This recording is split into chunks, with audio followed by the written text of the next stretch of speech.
Welcome to the Cycle 365. I'm one of your hosts, Cody Stoffer. I'm Simon Voyanos. And I'm Jesse Booten. And none of us are in the same room, but we're still here to give you our draft reactions to the AFC division by division on episode 30, recorded on April 28th, 2020. Yes, sir.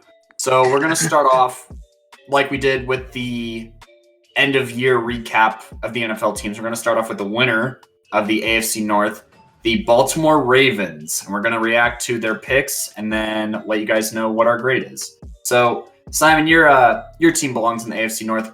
What do you think of the Ravens draft?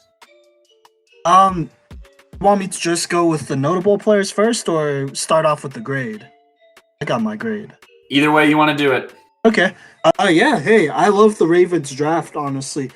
Well, not love because we'll be playing these players twice a year, but objectively, as a football fan, I love it. I give them a straight up A+. They got Patrick Queen, the inside linebacker. I still don't know why they got rid of CJ Mosley, but they finally got a good replacement in Patrick Queen. I think this is a great place to pick him. And another steal, in my opinion, and just to put this out there ahead of time, there's going to be a lot of steals in this draft.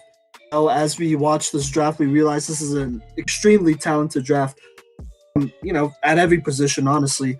And, got one of the steals, in my opinion, in J.K. Dobbins in the second round. Mark Ingram, he's great. He's been great, but, he is on the wrong side of 30. Now, they have him for one more year, but it's about time they start looking for someone to take over that running back spot. I think J.K. Dobbins is an excellent pick. Other, low-key great picks here is Devin Duvernay, a wide receiver out of Texas, and James, I want to say Prochy? James Prochet. Prochet? Yeah, out of SMU. Both of them are underrated wide receivers from Texas, and I like both of them. Oh, and then Malik Harrison, another inside linebacker of Ohio State. All together.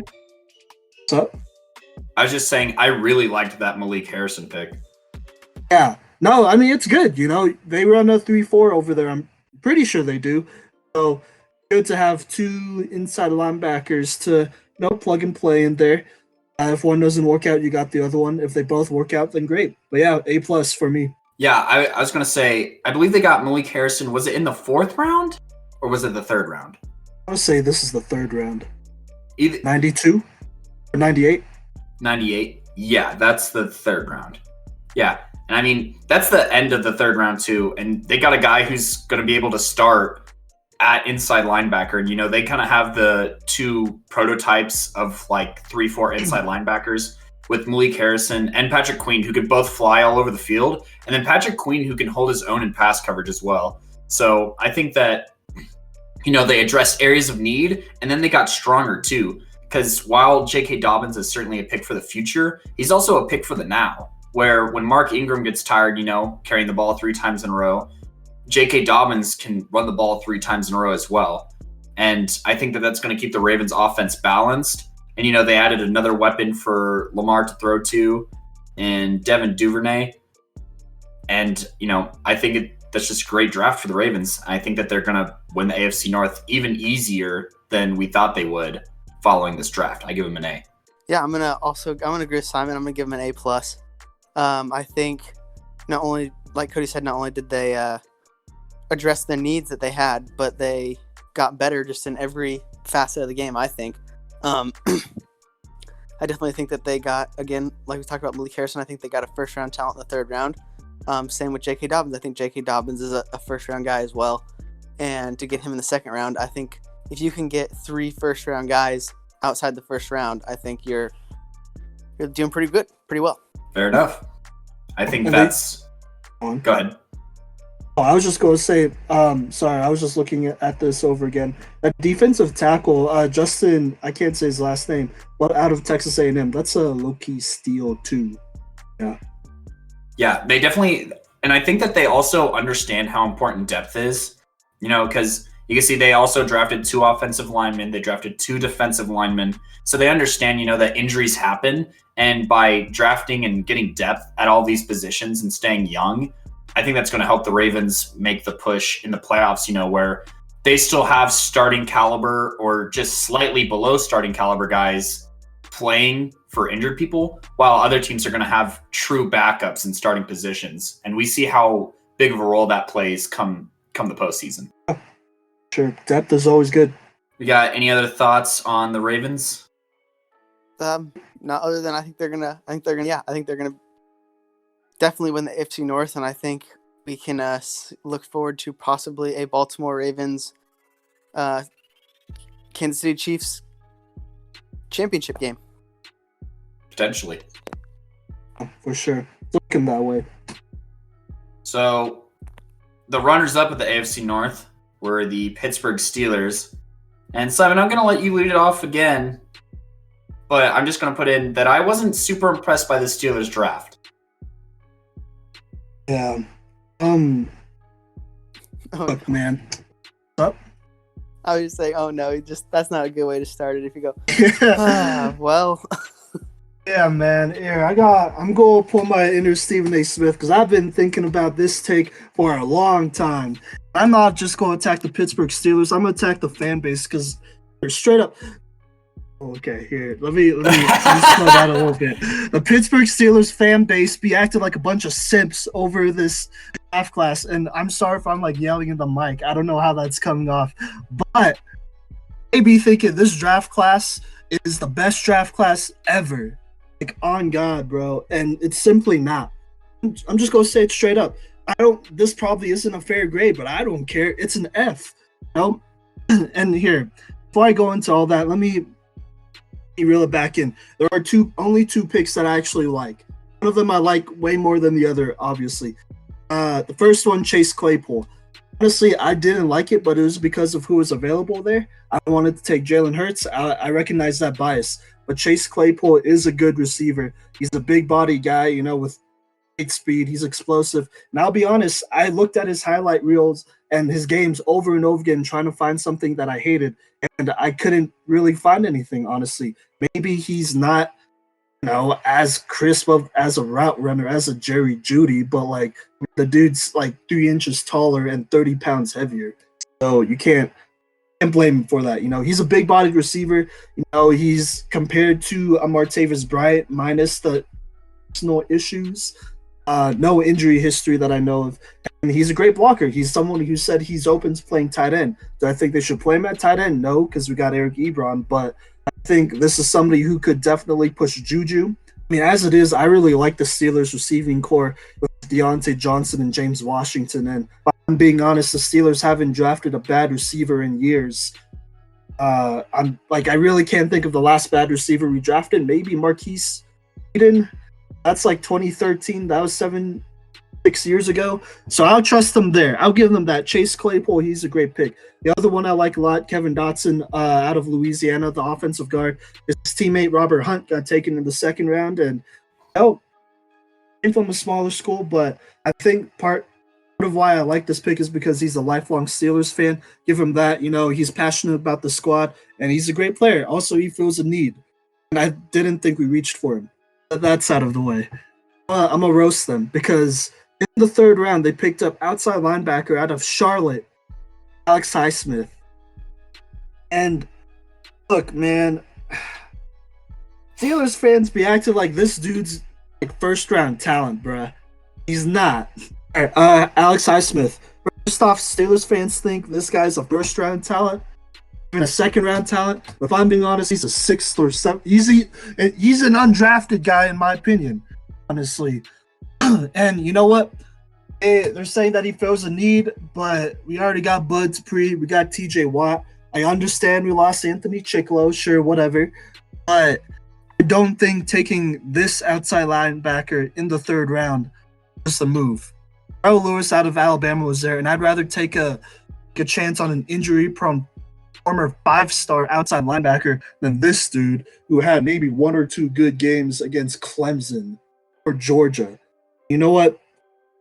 Or not even Georgia, just Clemson, honestly. And Clemson doesn't have the most impressive offense linemen ever, honestly. So it's really not that big of a deal. Plus, when he did make big plays against Clemson, it was in garbage time, so it really doesn't matter. But Steelers fans be thinking this dude's the next James Harrison.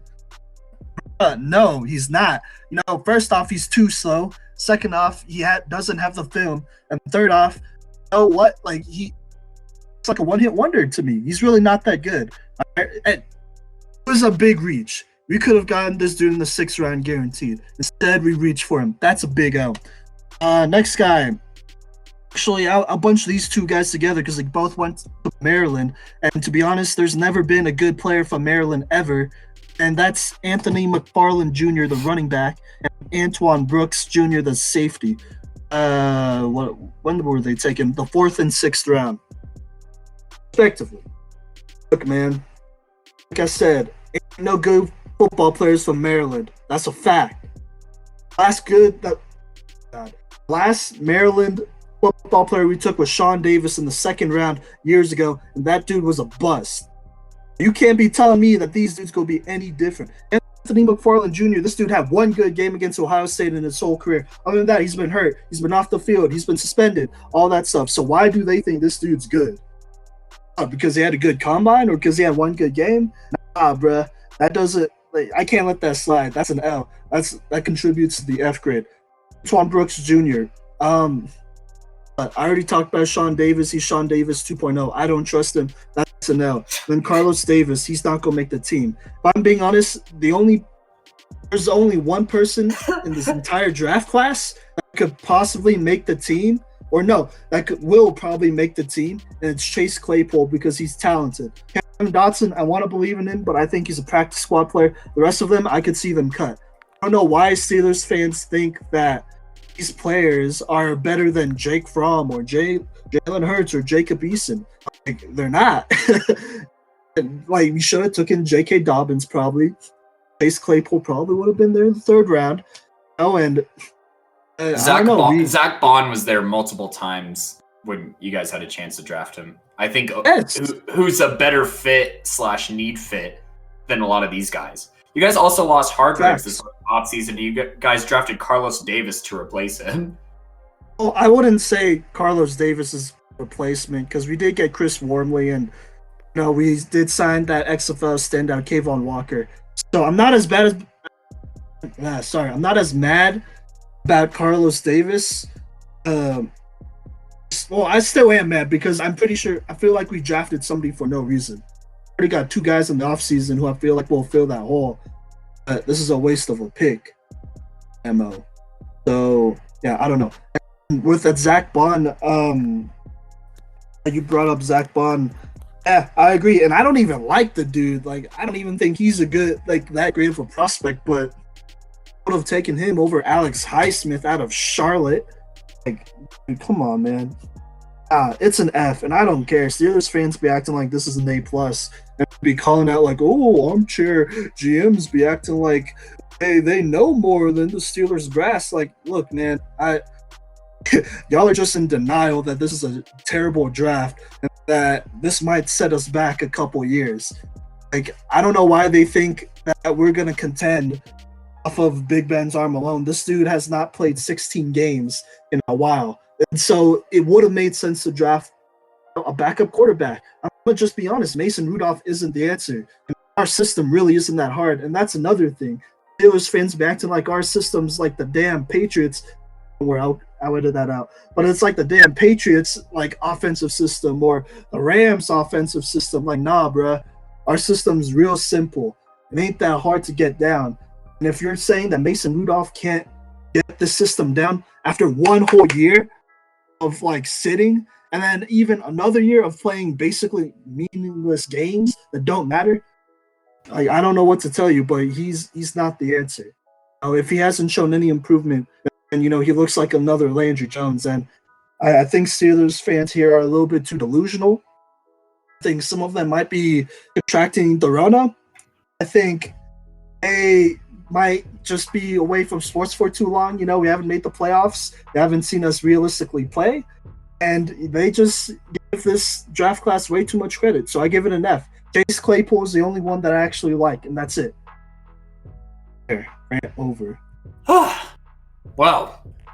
Wow. I don't know how to really follow that up. I'll follow it up. All right, go ahead. I'm going to also agree with Simon. I'm not going to say F because I do have something else to say about Alex Highsmith, but I'm going to give him a D. I do think that unfortunately for Simon, this draft definitely made them, I think, the bottom of this division next year. I don't think they win very many games. I think every single team in this division got better. Obviously, we just talked about the Ravens, and then we're going to get to talk about the Browns and the Bengals here in just a second. But I think they all got better. And actually, for a matter of fact, I think the Steelers got worse. So I think that it's going to really hurt them. I think they will get the last spot in the division this year. Again, sorry, Simon. But the reason I'm giving them a D instead of an F is, yes, I like the Chase Claypool draft. I think he's going to fit in well there. And I do like the Kevin Dotson as well.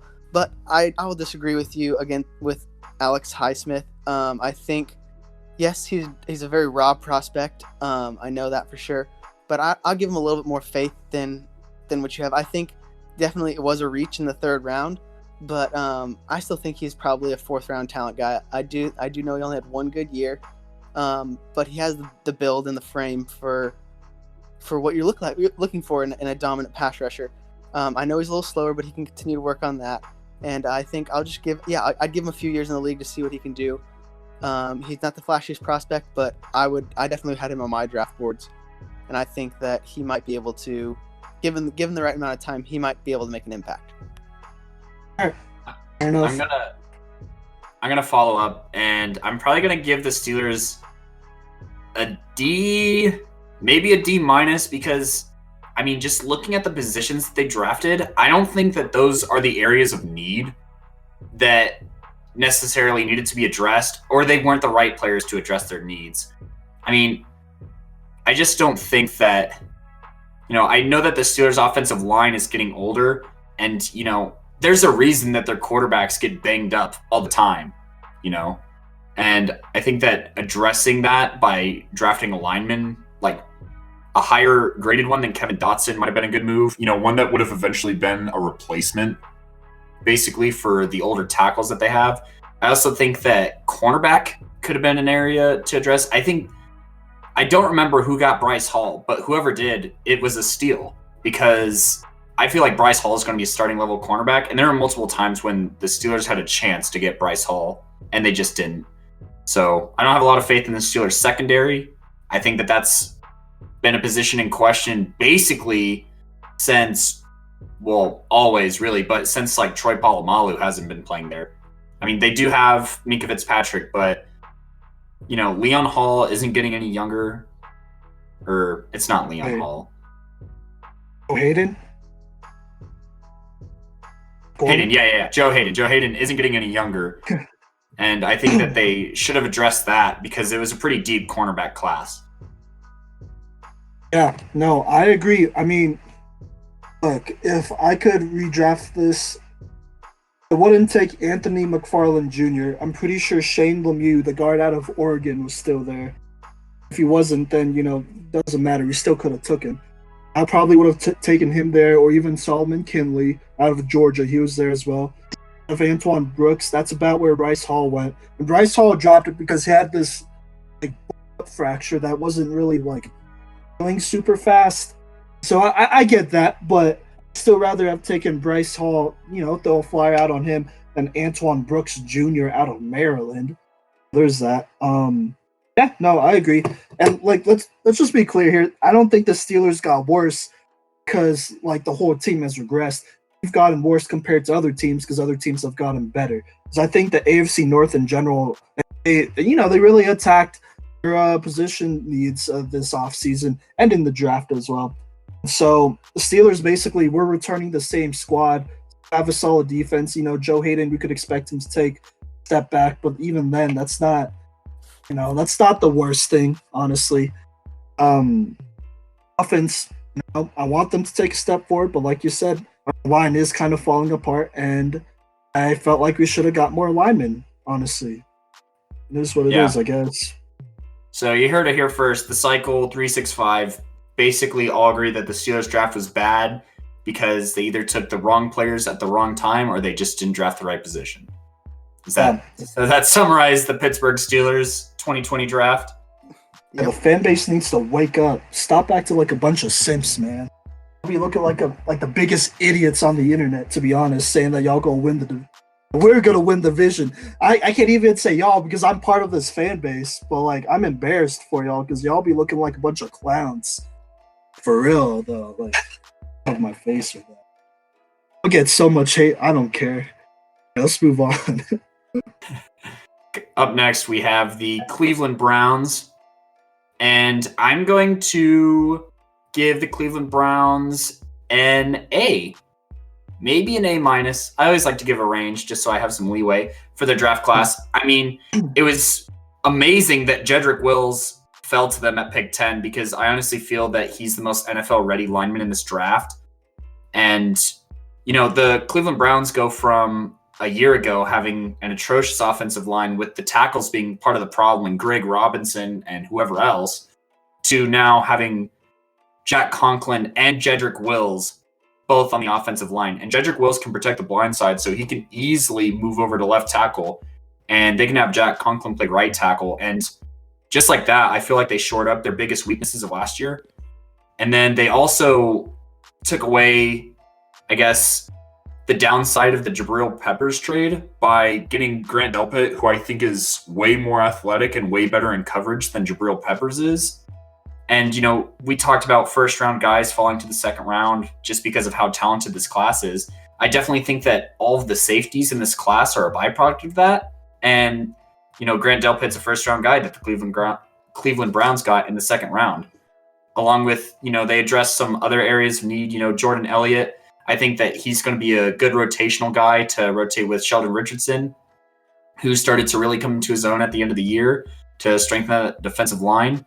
I think, you know, I see this draft and I think that they addressed everything that they needed to address in the order that it needed to be addressed in. Yeah. Oh. I'm gonna Jesse. agree with Cody. I'm gonna give him an A on this draft pick. I mean, if you can get Jedrick Wills and Grant Delpit in any draft, you should get an A because those are two, I would say, in my opinion, top 10 guys at their positions. And so to get both of them in round ones and two, is great. And then I also want to throw in to get a 6th-round pick in Donovan Peoples-Jones, receiver out of Michigan. I think that's a huge steal. Donovan Peoples-Jones is a very under the radar guy that I think can come in and, you know, obviously they have Odell Beckham and Jarvis Landry, but that third guy who played in the slot, I think he fits that bill absolutely perfect. No, I agree. I'll give him a B plus. You know, I like Jedrick Wills a lot. You know, he shores up that offensive line. Grant Delpit was a steal, as he was even there. There were some picks, you know, they probably could have done a little bit better, but I mean, they'll still be on the roster. They add depth, and I agree. I like Donovan Peoples-Jones. I brought it up. I thought I did in the last podcast that he's somebody who's, you know, a little bit under the radar. He's a good prospect. Suffered playing under Shea Patterson at Michigan, and that's why his draft stock sucks because of his quarterback. I think this is somebody who realistically, if Odell Beckham was to get traded, because those rumors are still swirling, he could step in and, you know, maybe not be as good as Odell, obviously, but be a solid number 2 guy to Jarvis Landry. So, yeah, I like the Browns' draft picks. Their draft is pretty solid. They filled all their needs. Yeah, and I think that they got good depth in this draft as well. So we're all in agreement so far, not on exact grades, but just on overall good / bad, thumbs up / that thumbs down on the draft. We're close enough. Rounding out the division is the Cincinnati Bengals, who were the worst team in the NFL. Hence the reason they were able to get Joe Burrow with the first pick in this draft. I'm going to give the Bengals. I'm leaning towards a B+ for the Bengals. I mean, you can't fail a draft when you draft Joe Burrow with the first pick, I don't think, especially if you're the Cincinnati Bengals. And then you get him a weapon at the beginning of the second round in T. Higgins, who I think definitely fell to them because, I mean, the Niners traded back up and they took Brandon Ayuk, and I think that T. Higgins is way better than Ayuk, in my opinion. And I think that that's going to be a great target. And, you know, Joe Burrow is surrounded by big receivers and tall weapons. And then, you know, they address the other side of the ball with the next 3 picks being on the defensive side of the ball, including Davis Gaither, who I think is going to be a good impact player for the Bengals. I like it. I'll give him a B. Now, I like Davis Gaither too. They drafted a lot of linebackers, which I mean it's not bad. I guess it's just maybe you could have helped Joe Burrow out a little bit. I love Joe Burrow. He's a great pick. You know, he's our guy. T. Higgins, I think that's a great spot for him to get taken. Considered other receivers that I think that were reached for ahead of him. Yeah, you know, outside of them, I think they could have done a little bit better to help out Joe Burrow. Maybe draft one more interior offensive lineman. But yeah, I can't be mad at this draft for the Bengals. They definitely got better. I'll give them a B. All right. I'm gonna give them an A. Mainly just because, yeah, like Cody said, if you draft Joe Burrow, you get an A, basically in that. I think it's the biggest thing that their team needed. But also to couple with T. Higgins, I don't think you can get much better with that offensive firepower. But I also do want to address, like Cody said, they took 3 linebackers in a row after that in rounds 3, 4, and 5. And I think that's a big need for the Bengals here. I know that, like, obviously they play with the Ravens and now the Browns and even Pittsburgh. They all have a ton of speed, and having guys like Logan Wilson, Akeem Davis-Gathers, and Khad Kareem, I think they're all really fast linebackers that can not only fill the positions they need, but also make them better and be able to, you know, really keep up with that division, because they are in, I would say, maybe besides the AFC West, one of the fastest divisions in the NFL. Yeah, fair enough. That makes sense. That does it for the AFC North in our first segment. Coming up next, we will discuss AFC South grades and reactions.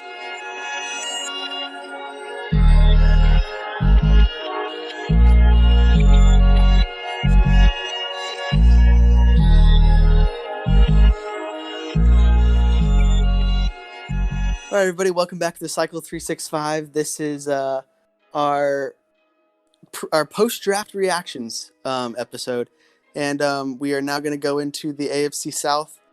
Again, as Cody said at the beginning of the show, we are going to go through each team as we rated them, or not rated them, but how they won the division in our end of the season rankings. So, first team we're going to look at in the AFC South is the Houston Texans. I'll start off by saying, I mean, it's maybe not the best draft, but not the worst draft. I think it's mediocre. I'm gonna give them a C+.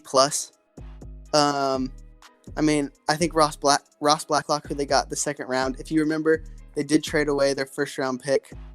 So they didn't have a first round pick, and they really didn't have any picks at all in this draft. But they did get Ross Blacklock, the defensive tackle out of TCU. I watched him play in person a few times. I definitely think that he is a first-round talent defensive tackle, so I think that was a steal to get in the second round, even though it was early. He's a big. I wouldn't say he's very big, but he's a fast defensive lineman with quick hands who can shoot underneath guards and centers and fill a hole. He just has a knack for filling the hole. I'll also say that edge rusher Jonathan Grenard out of Florida, I saw him play quite a bit too. I think he will be able to get after the quarterbacks in the NFL. He's pretty quick. So I think that they got a good edge rusher in Jonathan Grenard. Yeah. I'm gonna have to give the Texans a C. I think it's all right, you know. They got a guy. They got a good one in Ross Blacklock. I think, like Jesse, you said that he has really good hands, and I agree. I like how he uses his hands. I think he'll be a great guy to put next to J.J. Watt. Well, wait. You could put him next to J.J. Watt, whichever. And then Grenard or Greenard? Grenard. Grenard? Yeah, the Florida outside linebacker. He showed some flashes throughout the season, so it's a pretty solid value pick. Other than that, the rest of this draft is pretty unimpressive. They didn't do anything at all to help Deshaun Watson out. I guess they got Laramie Tunsil in that trade, but still though, like, got rid of DeAndre Hopkins, and yeah, I don't know. That kind of leads into my point, where I'm going to start off by saying that this Texans draft is a C-. Ross Blacklock, we've all said it once, and I'll say it again. He's a great pick, and it definitely helps lessen the blow of losing DJ Reader. this past offseason. And I think that Blacklock will be even better than Reader was. It's just, he just passes the eye test. However, I just think that 5 draft picks isn't enough to fill all the holes on this Texans team. And I think that, they lost the draft before it even began by trading away all of their picks. I mean, they got Ross Blacklock at the cost of DeAndre Hopkins, basically. And, when you're Blacklock's a good player, but he's not an all-decade kind of talent. He's not. I don't think that he's going to be remembered the same way that DeAndre Hopkins is, in NFL lore and history. And, part of that's due to position. But I think that, they just gave up too much for that. And, I think when you think about a draft, you think, did the team get better or worse? I think that the Texans got worse because of how much draft stock they traded away. So. This is a team that actually got worse, in my opinion. So. Yeah, I mean, when you trade away DeAndre Hopkins, usually your team gets worse. So, and when you trade away a first-round pick for Laramie Tunsil in this draft that was so deep at tackle, it kind of looks silly now. And then to make Laramie Tunsil the highest-paid tackle and not have DeAndre Hopkins, it's just, we've all voiced our opinions on the Texans before, so no need to waste our breath now. But overall, C-, C, and C+, making an average of a C draft grade. Could definitely be worse. Laramie Tunsil made a Pro Bowl, so I'll give him. Wait, wasn't this year his second Pro Bowl? I don't know. Am I just wrong? Well, I don't remember off the top of my head. No, yeah, I'm more. Tunsil's good, but to have a first round draft pick, Josh Jones fell to the 3rd round, so That's true. But we'll I'm more mad at Hopkins. Yeah, well, we can move on though.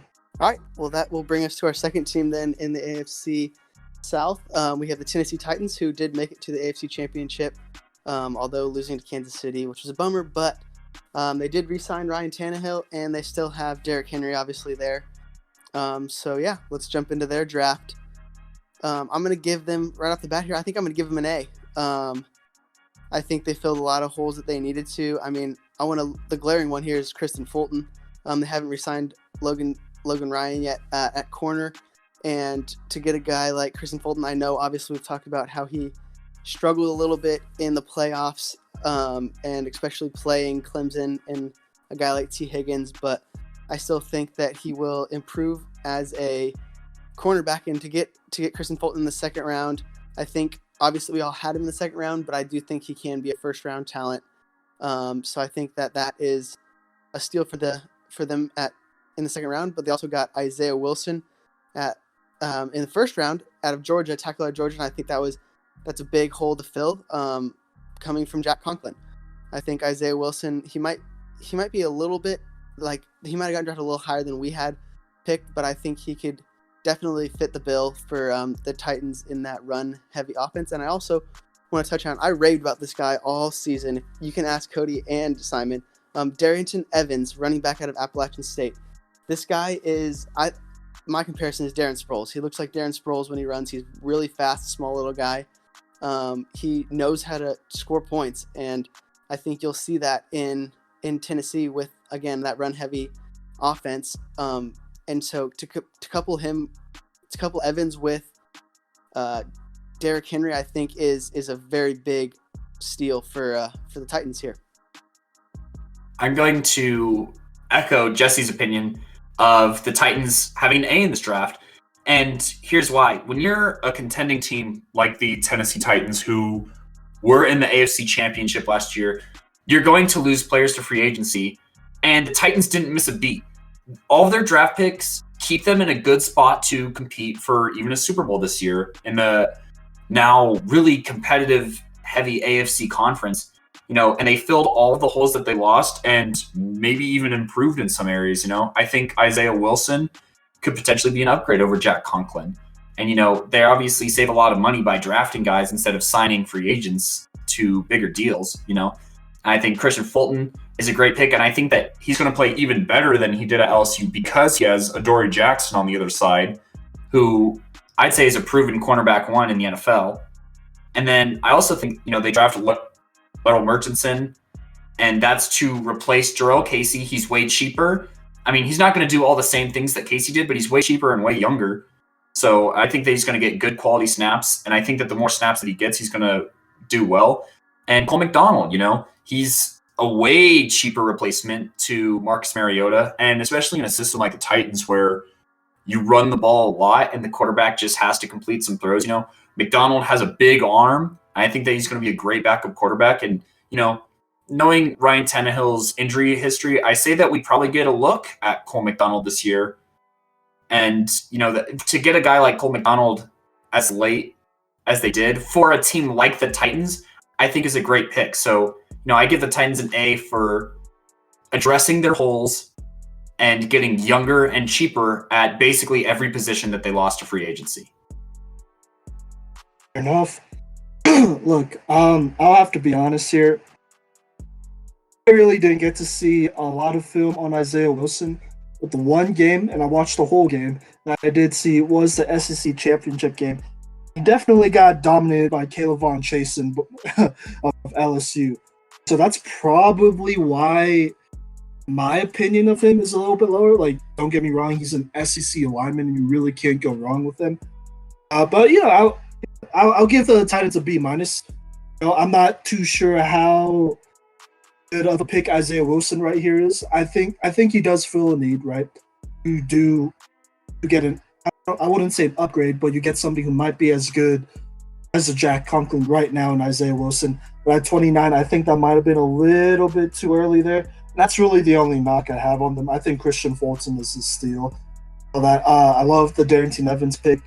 That really replaces Deion Lewis, honestly. And like you said, Cody, I like Cole McDonald.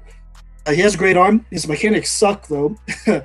His footwork isn't great. His release is a little janky, but has time to sit behind Ryan Tannehill, and I think he could be a solid backup quarterback. Hopefully, get some of those things cleaned up, and he might be a viable starter for the Titans in the future. Because Ryan Tannehill is 31 right now. He's a lot older than I thought he was. So I don't think it's a bad thing to get somebody who's a little bit younger to back him up. Overall, it's still good. Go on. Well, I was just going to say something to consider, with like a draft is efficiency, And while you may not want to take Isaiah Wilson at 29, he's not going to be there at 61. And the Titans didn't have to trade up or down a whole bunch in order to, stay competitive in this draft. And I think that that's something to consider too. And like you said, Cole McDonald, he has a lot to work on, but getting him that late in the position that Tennessee has is ideal. That's fair. I mean, like I said, a lot of this grade really does weigh on Isaiah Wilson and his performance in that game against LSU, and I have seen him play a handful of other games as well, just not as much as that. That's fair. But don't get me wrong, this isn't a bad draft. They still fill a lot of needs and whatnot. At this point, I'm just nitpicking. I think it's a good draft for the Titans overall. Yep, thumbs up for the Titans. Yeah. All right. Well, that'll bring us to our next team then, the Indianapolis Colts. They did sign, obviously, Phillip Rivers in the offseason.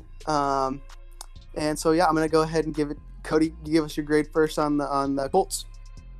I'm going to give the Colts an A- on this because they went out and they got weapons for Phillip Rivers, and they also looked to the future.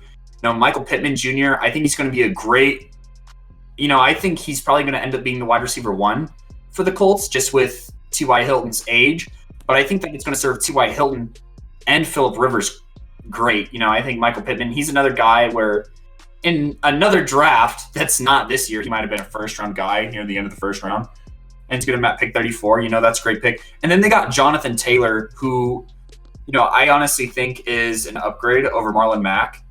And, it's also good that the Colts have Marlon Mack, though, because you guys know my biggest concern about Jonathan Taylor was just the fact that he was a Wisconsin running back and he had so many carries, but he's not going to be expected to carry the ball all the time and have the ball in his hands every play because they have Marlon Mack. And I think that gives the Colts, honestly, the best backfield in the AFC South, potentially. I mean, other than maybe the Titans, and then therefore one of the best backfields in the AFC if you are at least comparing them in the same conversation to the Titans, And I think that Julian Blackmon is an excellent pick, and Jacob Eason is a good look to the future. I mean, taking him with the 122nd pick, that's the beginning of the 4th round, I believe. And I think that's exactly where Jacob Eason belongs. Phillip Rivers is signed to a 1-year deal, and Jacoby Brissett, I think, has 1 or 2 years left on his deal. I think that Jacob Eason could pick up where those guys left off, especially under the tutelage of Phillip Rivers, knowing that he's in the twilight of his career. So I give the Colts an A- for this draft. Not an A, but a A- just because I think that they got a lot better and they put themselves in the best position possible with their agenda to compete now and win now. Oh, I like it. Did you say A or A-? A-. Minus? Yeah, I'll agree with that. I would give them an A-.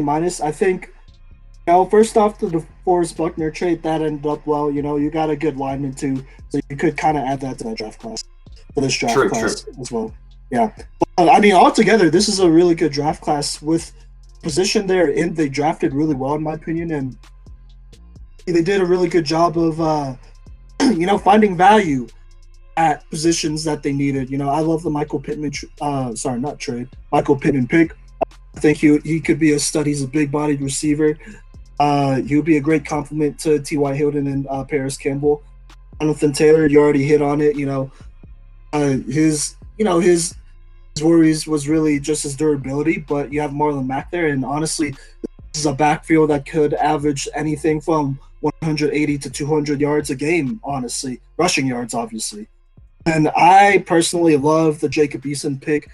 This is somebody that I wanted the Steelers to pick up. Honestly, man, he just has a rocket arm, People have compared his arm talent to Patrick Mahomes, he could throw on the run, and throwing dimes, 60, 70-yard dimes. His biggest concern is honestly his attitude, and he would be the first one to say it. He has been the first one to say it, that he partied too much at Georgia. That's why Jake Fromm easily took his spot and never gave it back up. And, even at Washington, he did have struggles, and it was because he didn't know the playbook as well as he should have, even though he had a whole year to study it. Sounds a lot like Mason Rudolph, but I'm just saying I think this is somebody who could he could use the time to mature under Phillip Rivers, Jacoby Brissett, and possibly be the quarterback of the future. So yeah, A-. I love this draft class for the Colts. Yeah, I'm gonna just reiterate what you guys said. Basically, I'm gonna give them an A. I think they fill the hole. I think Michael Pittman is what puts an A for me. I think that is exactly what they needed. They've always needed that big body receiver, like you said, Simon, and they got that in Michael Pittman. But I also just want to hit on the Jonathan Taylor thing. I mean, now you guys have said, now you have 2 number 1 guys in the backfield, and neither of them have to carry the load. You can split them evenly, and having 2 number 1 running backs, as we can see in the NFL these days, is very beneficial. So having Jonathan Taylor in the 2nd round, obviously at pick 9, so still early. I think, again, me and Simon had him as our number 1 running back in this draft class. Having him go at number 2 was a great pick for a team that I would definitely think will compete for possibly the Super Bowl this year in the AFC. This was a great draft by the Colts. I didn't realize how good it was until looking at it a bit more now. But I remember thinking during the day that the draft was happening, wow, this is a good draft class. But wow, this is a good draft class, and the Colts are going to be a potential threat for the AFC this year, I think. You're right. I think I just want to touch on 2 real fast before we move on. I feel like because we've talked about how talented this whole draft class was as a whole, that it's hard to mess it up. Unfortunately, the Steelers did. But I know. It's hard to mess up this draft class because of how much talent was there. You're going to hear, moving forward, you're going to hear lots of A's from us, I'm assuming. A's and B's, because this was just a really talented draft class. It's been one of the more talented ones I've seen in really the last probably 10 to 15 years. I can't remember a more talented one. I think I was thinking about this the other day. I think it's pretty comparable to the Patrick Peterson, Julio Jones draft class. Wasn't Von Miller in there too? 2011, I think. Yeah. Yeah, 2011 was the first one I thought of. Von Miller got drafted in 2012, so not the same one. But I mean, that era was there was a lot of good talent there. But Yeah, this draft class is unparalleled. I'd say so. Yeah. All right, so should we move on to our last team here in the AFC South? The Jacksonville let's do it. Jaguars. So, Simon, I'll throw it to you first. What is your grade on the Jacksonville Jaguars, and who sticks out to you in their draft? I had a lot of draft picks. I don't know. I don't know how many of these draft picks they'll actually hit on, to be honest. But I mean, you really like we said, it's a pretty deep class. So I mean, eventually you'll hit on something, right? So I think I'll give the Jaguars draft class a B plus. Like I said, this is like we've said, it's a pretty deep class. So at this point, I'm really just splitting hairs, compared to other draft classes from other teams. I think the CJ Henderson pick at 9 is a little bit of a reach. He's still a great draft pick, don't get me wrong. And, he gets to stay in Florida, so bring that fan base with him. But I think it was a little bit of a reach. He does have tackling problems for sure. But it's not a bad draft pick. I love the Calvin Chasen pick. That's right where he should be going. Then Laviska Shenault, I mean, somebody who probably could have been a first-round guy if he didn't have that injury. And I'm hoping he does come back. I've been hearing some solid things so far. And I'll give him a B plus. I like what they've done. I think they've definitely gotten better. But there's still some problems outside this draft class, like the whole Leonard Fournette situation.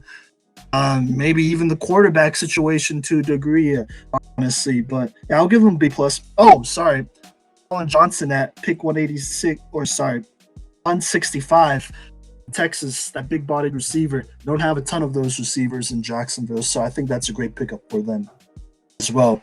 Potential sleeper. Yeah. Go for it, Cody. Okay. So, Jesse and I, we were all watching this draft together, Simon virtually with us, CJ Henderson is a good pick, and I think that they had to take him at 9 because I don't think he would have been there at 20. I know that they were willing to listen to some phone calls, but, I know one team, the Atlanta Falcons, they were trying to jump into the top 10, and I think they definitely would have taken CJ Henderson here. And I think that CJ Henderson was the second best corner in this draft. And that there's not like a huge gap between like 2 and 3, but I think that there is a gap that exists. And I think that he was definitively the second best cornerback in this draft. So I think that that's a good pick there.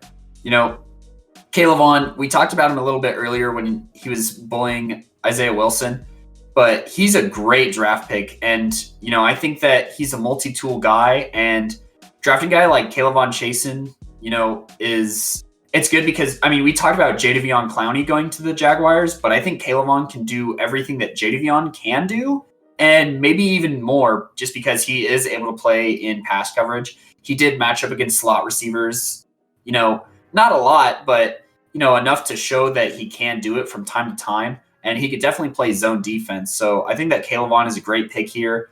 Laviska Shenault, Simon talked about it perfectly. If he comes back from injury, this is a guy who he was compared to Julio Jones at times throughout his collegiate career.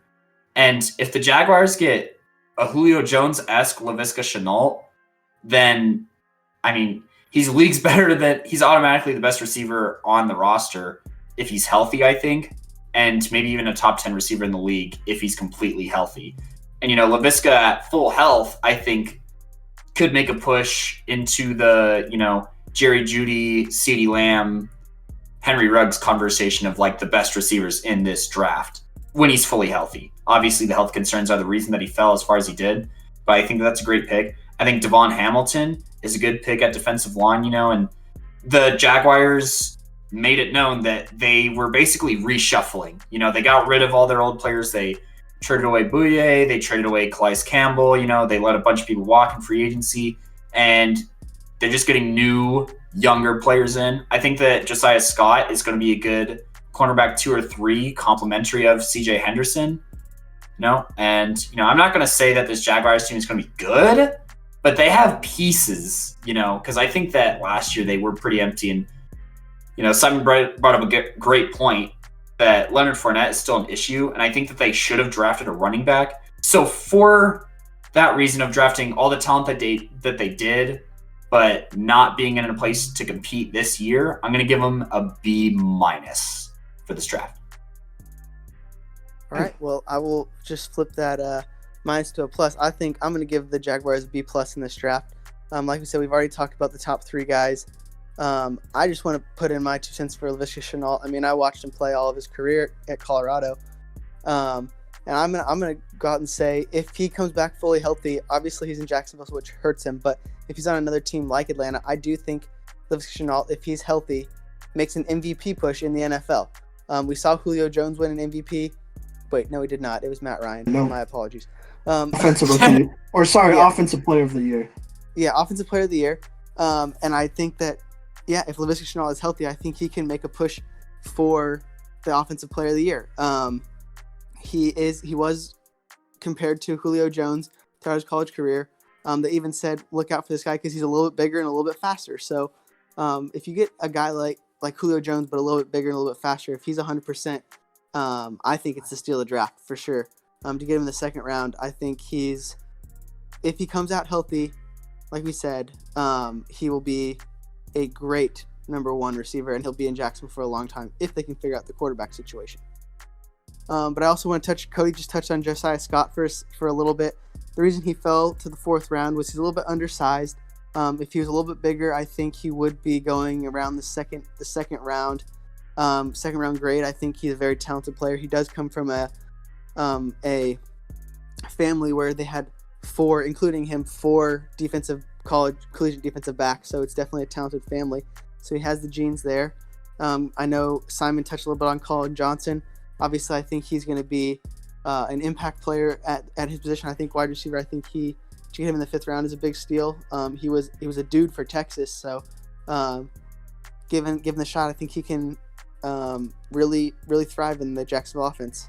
And the final guy I want to touch on is Shaquille Quarterman, linebacker out of Miami. He was the first Miami guy to get drafted out of this class, and I heard some crazy stat like this is the first time since like 1980 that a Miami guy hasn't gotten drafted till the 4th round. But that being said, I think Shaquille Quarterman is I know we talked about it in our previews. I think he is what Jacksonville was looking for. Obviously, I know they signed Joe Schobert, but I think Shaquille Quarterman, he is one of the best leaders, I think, in this draft class. He was the leader at Miami, and he earned that position through hard work and just the ability to lead. So I think Shaquille Quarterman will fit into that Jacksonville defense great, and I think he can lead that defense. They could definitely find an identity in a guy like Shaquille Quarterman. Agreed. Quarterman's underrated in my opinion, and he could definitely contribute right away. It's good they signed Joe Schobert, but it doesn't hurt having a little bit of depth, and I think that's a good pick as well. Yep. So does that do it for the Jacksonville Jaguars? That does, and that in turn wraps up the AFC South. Sure does. Coming up next, we got the AFC East.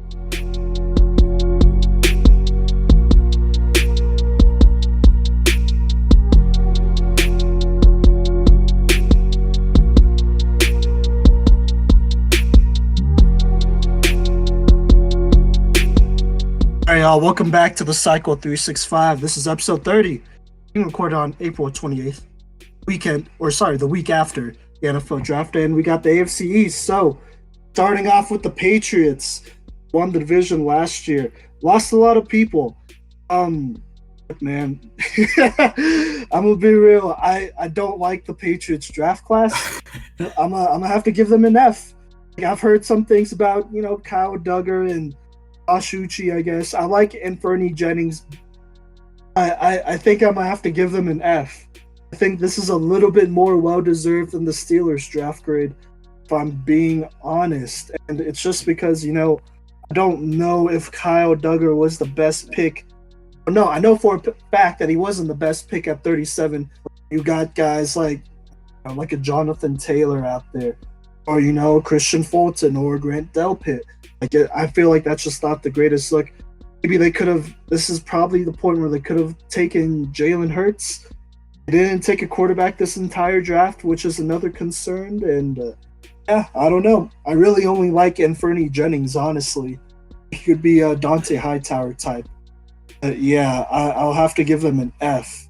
Let's see. It might go up depending on if y'all have, some arguments for this draft class, but at most it might even be able to go up to a D- at best. So Well, Simon, I am going to do you one better, and I'm going to give the Patriots an F plus because they put themselves in a great position to tank for Trevor Lawrence next year.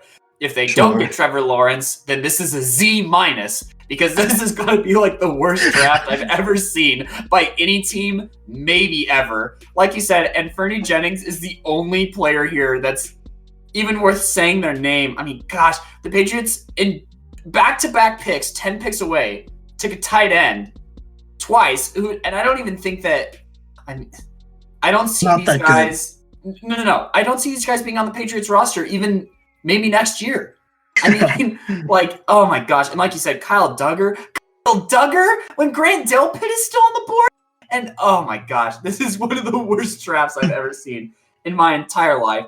Oh, they got the replacement for Steven Gostkowski, but Jesse told me during this draft that it was the first player that they didn't have any film on because he was from Marshall and he was a kicker that they took at the 159th pick. So, I give him an F plus because, I know Bill Belichick is probably tanking for Trevor Lawrence.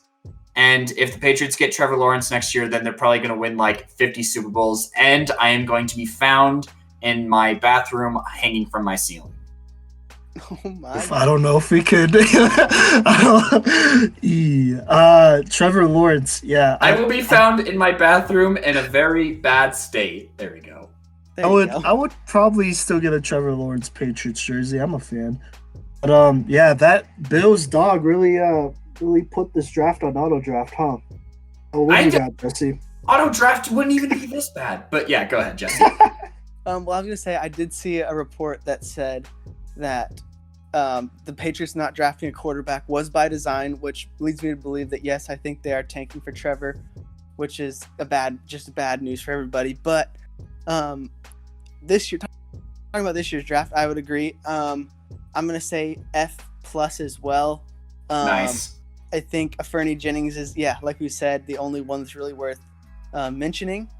I will say, yes, I did tell Cody about the kicker, Justin. Ooh, how do you say his name? Rohweiser, something like that? I don't even. That's why I didn't even try. Yeah. So, yes, I did say that he was the first player they didn't have film on. But I also, in the few days following the draft that we've been in, I've heard a lot of already bad things about him and the fact that he does have a tattoo on his arm that is very political and he needs to get it covered up in order to play. So that's just not that's not what you want to see. Wait. Can I look this up? Did you guys look it up already? I didn't. It's like a white supremacist symbol, but yeah. So I mean, like, oh, this is not good. Good. It's the first thing. It's the first thing that comes up when you look up Patriots kicker. Yeah, because it was a big deal. Yeah, man. I don't know. I think Bill. He really let his dog draft for him, and it showed. I don't know if y'all saw, I'm pretty sure y'all saw that because it was one of the highlights of the weekend. By the way, I don't think we brought this up yet. This draft presentation was really good, and I thought the NFL did a good job. This is one of the few things I'll give Roger Goodell credit for my entire life. Yeah, I definitely would agree. I think it was. Yeah. I think it was good. I think the stay-at-home draft was a very big success. It was a good draft, and also Bill Belichick's house is so modest compared to so many other NFL coaches, especially when we get to the NFC. We'll be talking about that for sure. But yeah, his kitchen, I'm not even gonna cap. It looks like my grandpa's kitchen. Like it's really just mellow. So yeah. But yeah. Let me just are say we done talking about? Oh, go ahead. Yeah, let me just say one more thing about the Patriots draft. I do think that one guy I will look at that I think will make the team is Devin Asiasi, the tight end at LSU. Not LSU, UCLA. He's not a lot of people talk about him, but I think obviously they need a tight end in New England. I think he fits the bill better than Dalton Keene or whatever. I don't think they should have gone 2 tight ends in a row, like you said, Cody, with 10 picks like apart. But I think David Asiasi might have a chance to make this roster. So we'll see. But that's it. Sure. Yeah, sure. I'll give him that. But still, I mean, Albert O was there, Bryson Hopkins was there, Thaddeus Moss was there. Like, yeah, Thaddeus Moss didn't even get drafted though. He was a undrafted free agent. It's true. That was surprising. But we'll get to that probably next week though. Is there anything else y'all wanted to add? No. Patriots draft bad. Patriot draft bad. All right, let's move on to the Bills, who will probably take over this division moving forward. But I honestly kind of like it. They didn't have a first-round pick, right? They got Stephon Diggs. Yeah, they yes, did not. Stephon Diggs is a part of their. Yeah. So if you add him into this probably gives them one letter grade better. I think I'll give them a solid B. Yeah, I'll give them a B. I like the AJ Epinesa pick. You add another beast with Ed Oliver. They continue to build that defense. Zach Moss, that's a great compliment to Devin Singletary. And then Jake Fromm. I think Josh Allen needs to be pushed. He's been a little bit too comfortable his first 2 years, and I think this will be good because Jake Fromm, he's somebody who takes care of the ball way better than Josh Allen, and he might be considered. At least in my opinion, I consider him a way better leader and intangible-wise just way better than Josh Allen. So he's somebody who could potentially learn from Josh Allen. And, if Josh Allen doesn't work out, you got another guy in there that you could try out. And there wouldn't be that bad of a talent drop. If not, then you could trade him back and, get some value for him. But I'll give him a solid B for this draft. I will also give them a solid B for Buffalo Bills. Now, I mean, Zach Moss, I think, is a great pick for Buffalo. And honestly, I think that he could even potentially be better than Singletary in this system. And, I think that having 2 solid running backs in the backfield will take the pressure off of Josh Allen or Jake Fromm, whoever's under center. And I think another thing about the Jake Fromm pick that I really like is, Josh Allen is a mobile quarterback. He does run around. He does put his body on the line. He doesn't slide as much as, Buffalo would probably like him to. So having Jake Fromm as insurance is a good thing. And I think that we might even see Jake Fromm play a few times this year. You already addressed AJ Epinesa is a good pick. And, I think that this is a solid draft. And, they got a couple more wide receivers just to throw in the mix there. And like you said, Stephon Diggs is a great first-round pick, honestly, and probably the best receiver that Buffalo has had.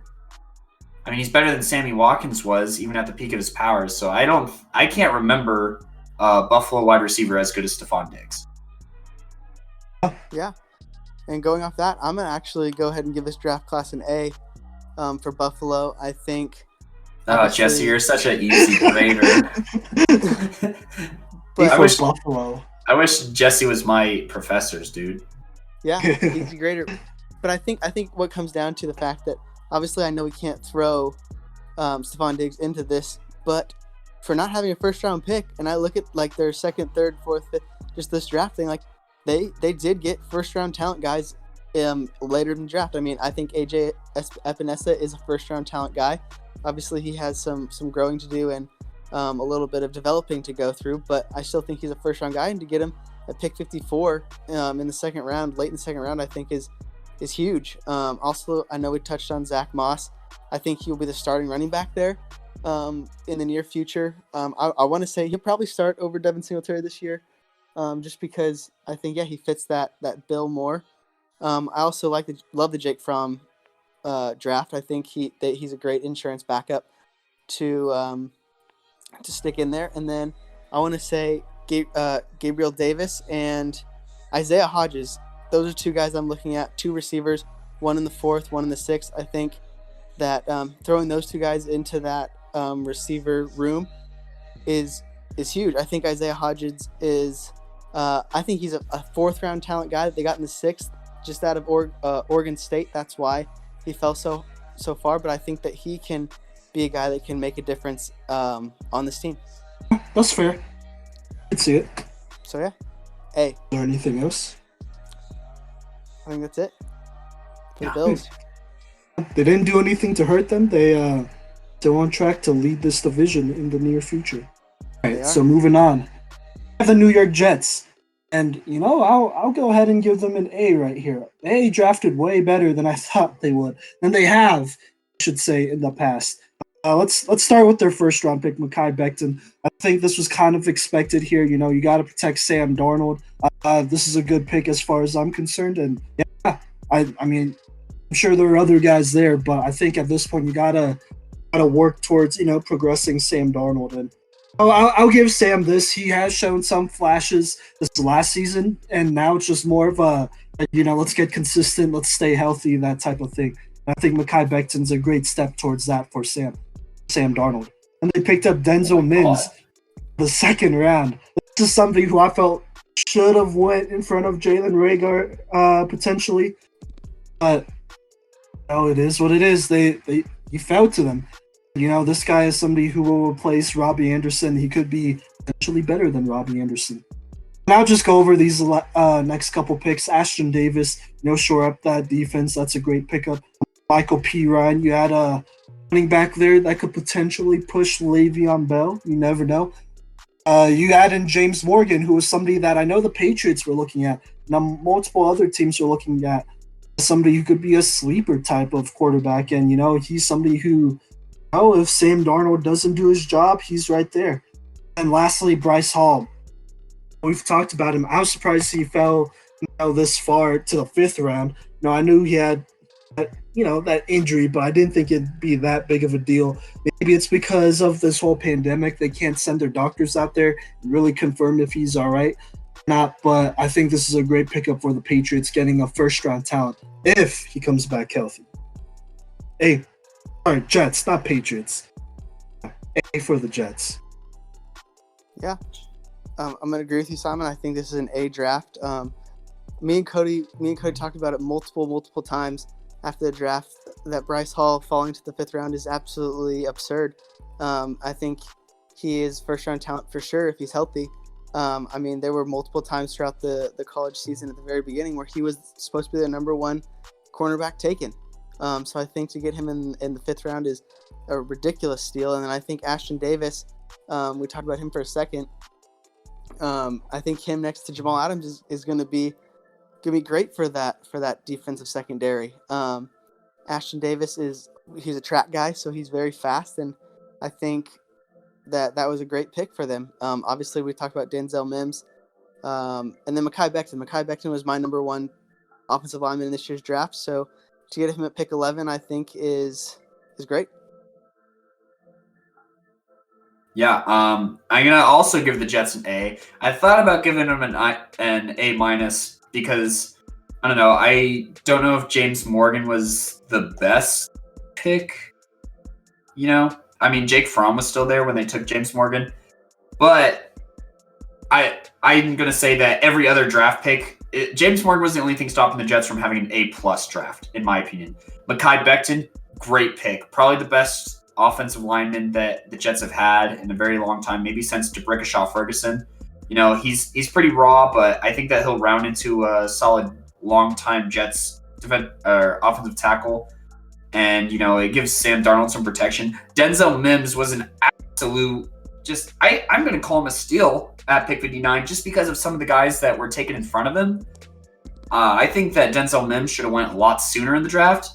And, a lot of people had the Jets taking, a wide receiver in the first round with their pick for Sam Darnold to throw to, but they managed to hit the nail right on the head with these first two picks to give Sam Darnold something to work with by protecting him and giving him a legitimate target. I already think that Denzel Mims is better than Robbie Anderson. I think Robbie Anderson's kind of a low-key clown.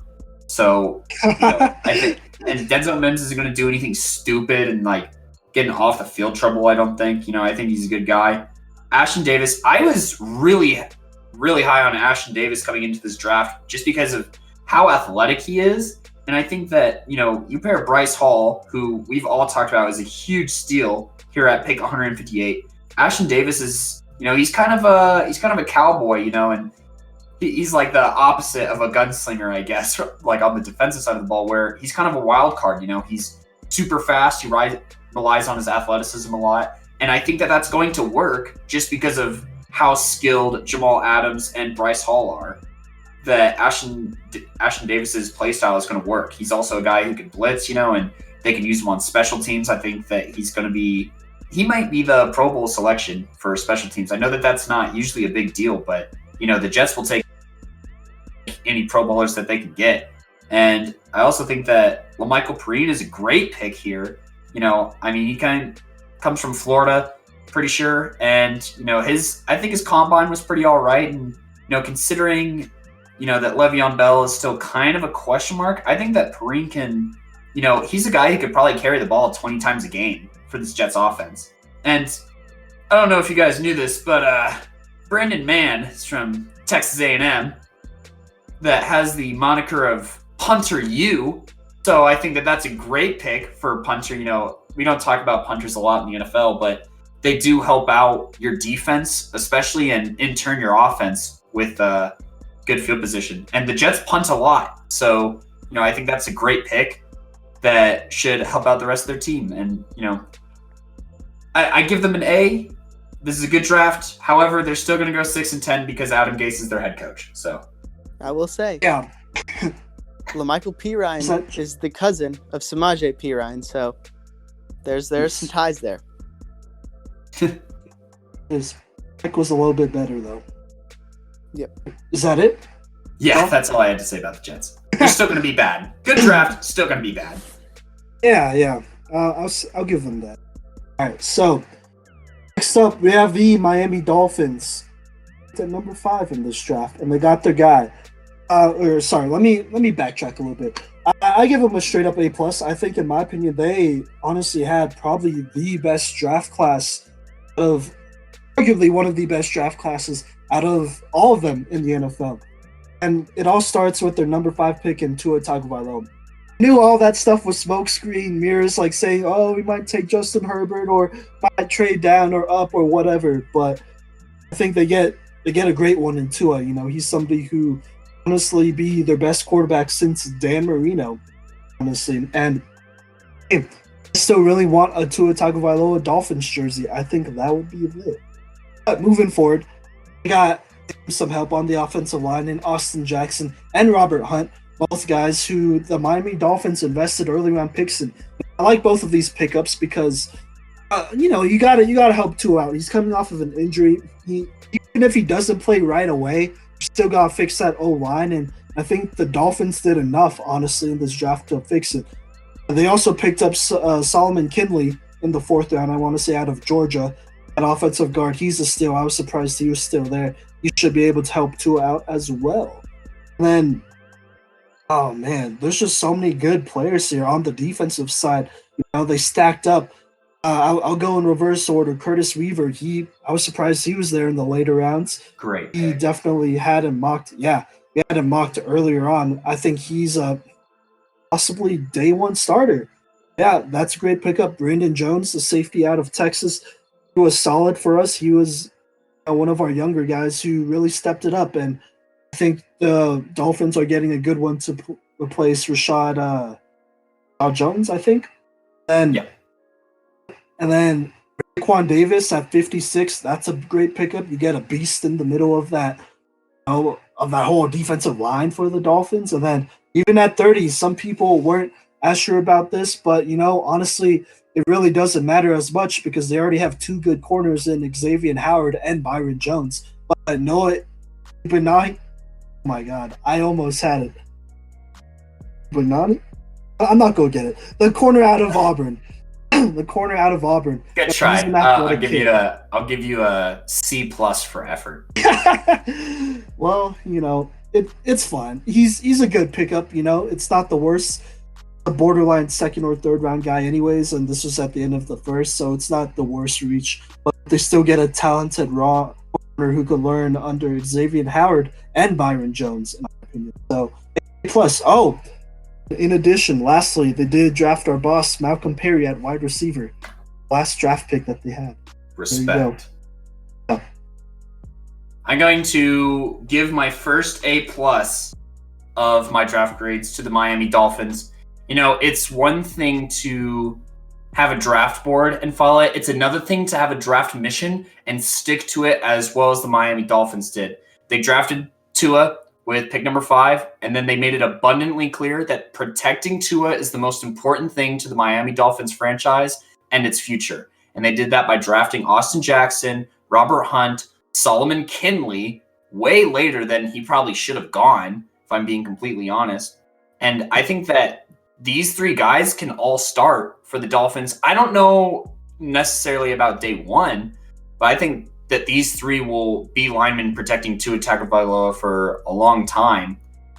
And then Raekwon Davis at pick 56 is a great pick. The only question mark that I had was the cornerback out of Auburn at pick 30. But I talked to Jesse during this draft, and I said that, you know, later picks make earlier picks make more sense sometimes, if that makes sense. So they took Noah pick 30 because they knew that they couldn't probably get him at pick 39, you know, and you just have to do that because it's a draft. You're also drafting against other people, you know. So I think that they had a great draft. Simon, you already mentioned it. Curtis Weaver, great pick, you know. And we'll see if Malcolm Perry ends up playing for the Dolphins, you know, just because he is coming from a military institution. But, you know, if he does play, he could be definitely an X factor on end arounds, screens, double passes, you know, because he played quarterback. And so, you know, he'd be a very fun player for a coach to just design a whole bunch of fun plays for. So It could be a Taysom Hill type. Yep. But way more athletic. Yes. I 100% give this draft an A+. It's one thing to make good picks, but when you have this many picks and you don't mess any of them up, that's pretty great. They had a lot of picks, and every single pick it looks like they took, not only did it help them get better, because anyone they took made them help them get better, but they picked the right guys. Like I said, I think one guy, obviously, Cody and Simon, you guys talked about most of these guys, but one guy I also will say is Jason Strowbridge, the defensive end out of North Carolina. He's not going to be the flashiest guy, but he's definitely a depth guy that will get in there and rest a quarterback very, very well. So I think literally every name I see on this list is going to help this team win and compete. I think even, well, obviously you're not going to compete with Ryan Fitzpatrick or what's the guy's Rosen. name? Yeah. Rosen. Yeah, Josh Rosen. Or you're not going to compete with Josh Rosen either. But once Tua gets on the field with all these names in this draft class, I think that they can definitely compete and definitely make a push in the AFC. Yeah, keep in mind, listeners, that the Dolphins already said that they plan on sitting Tua for basically this entire first year.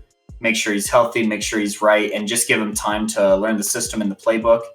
And, you know, I think it's very important that ownership was behind this, as was Coach Brian Flores. You know, and I think that everyone getting in there before Tua, because I think Tua, you know, mentally could play day 1. But I feel like a lot of these guys are going to have some mental hurdles and obstacles to work through. And I think that by the time they figure it out after a year of playing, you know, Tua's going to step in and then they'll compete for the AFC East. You know, so if they do bad for another year, they'll get even more good players to help out Tua next year, potentially. Yeah, for sure. And there's no pressure on Tua to play right now, I don't think. I mean, honestly, the only pressure on him to play is probably from himself because, you know, he's a competitor. And that's just how it is, you know. I think it will do the Dolphins a lot of good just to sit in 1 year. You know, I mean, would you rather have him for 2 or 3 good years or 15 to 20 good years? You know what I mean? And, you know, there's a really good foundation here already. Those linemen some time to, you know, figure it out in the NFL 1 more year. And then by the time Tua comes in there, you know, he just does his thing. And, yeah, honestly, Dolphins had a ton of draft picks. I'm sure this is I'm sure the Jaguars, when they acquired all their draft picks, this is kind of what they wanted to do. But they didn't really do that. And I think the Dolphins, they made the most out of every single draft pick, honestly. And filled a lot of needs. They got a lot of talent. And a lot of these guys can start day 1. And if they can't start day 1, then there will be a quality backup. So I can't even be mad. I give them an A+. I love this draft. Yep. Is that it? That is it. Moving on. Next up, we got the AFC West. I know y'all have a lot to say about this. We have some disagreements already. Yeah, coming up next.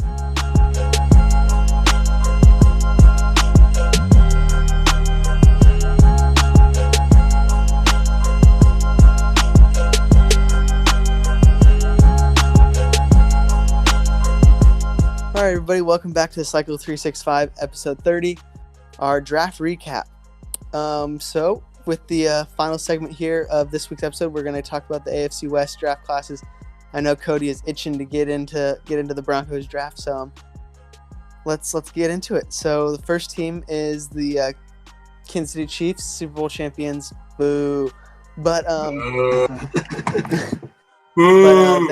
They did win the division, and they also were in this draft. So let's look at their draft. I'm going to start out by just saying probably a C for this draft class. They took Clyde Edwards-Helaire in the first round, which, yes, I think will fit their system, but they were better options for sure. I think DeAndre Swift went here, I think that would be more beneficial for the Kansas City Chiefs. And then I'll talk about their second round pick, Willie Gay Jr. out of Mississippi State. He has lots of legal issues, and I do think that he won't make it more than 2 years in the NFL without getting arrested. So I don't think that is a very good pick either. So yeah, really that's the only thing I have to say about this draft class. What do you guys think? I'm gonna say that this is a C- bordering on a D+. I think that Edwards-Helaire is a reach here at pick 32. He's going to work in the Kansas City offense, but sheesh.